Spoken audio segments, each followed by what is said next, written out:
vous propose maintenant de voir comment se servir de cette règle. Nous allons d'abord voir comment utiliser cette règle de façon simple, telle que décrite dans la notice simplifiée, donc qui est au dos de la règle, ou en partie supérieure de la notice papier. Il convient d'abord de mettre la règle mobile dans le support et de mettre en place les deux curseurs.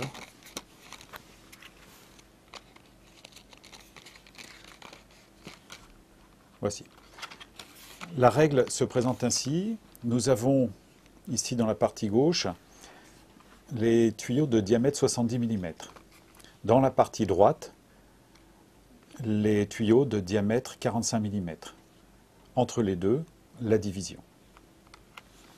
Différents établissements sont proposés en fonction des débits que l'on va utiliser, de 1500 litres par minute, 1000 litres minute, jusqu'à 250 litres minute. Qu'il s'agisse des tuyaux de 70 ou des tuyaux de 45 avec 500 litres minute ou 250 litres minute. La longueur de l'établissement peut être lue ici par unité de longueur de 40 mètres pour les tuyaux de 70. Ainsi, j'ai 40 mètres de tuyaux, 80 mètres de tuyaux, 120 mètres de tuyaux, etc. Le conducteur devra, dans un premier temps, indiquer le nombre de tuyaux ou la longueur de tuyaux de diamètre 70 mm, ainsi que le débit qui va passer dans ces tuyaux. Prenons par exemple une longueur de 120 mètres de tuyaux dans lequel vont passer 1000 litres minute. Le curseur de gauche est amené jusqu'à l'indication 120.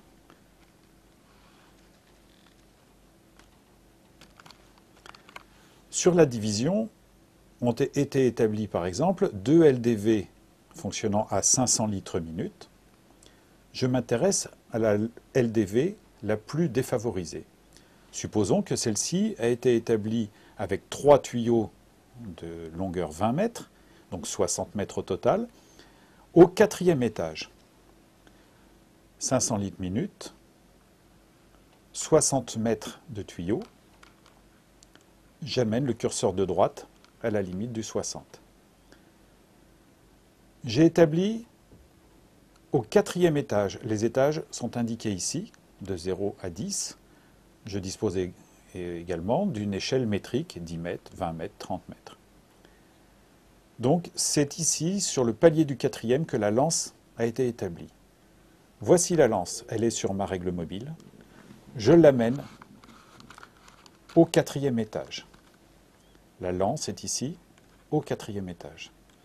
Dans la réalité, bien évidemment, ce que j'amène au 4e étage, c'est la pression nominale requise à la lance, ici 6 bars.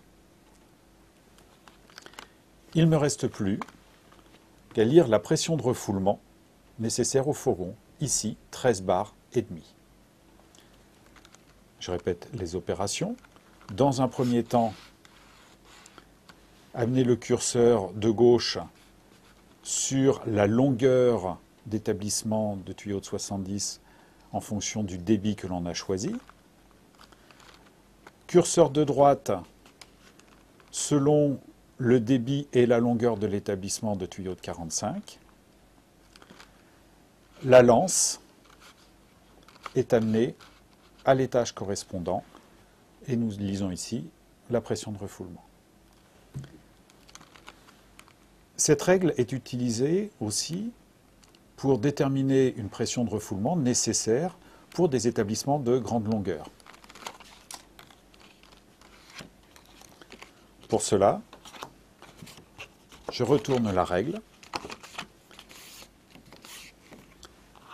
et je dispose ainsi d'établissements de grande longueur de diamètre 110 mm ou de diamètre 70 mm.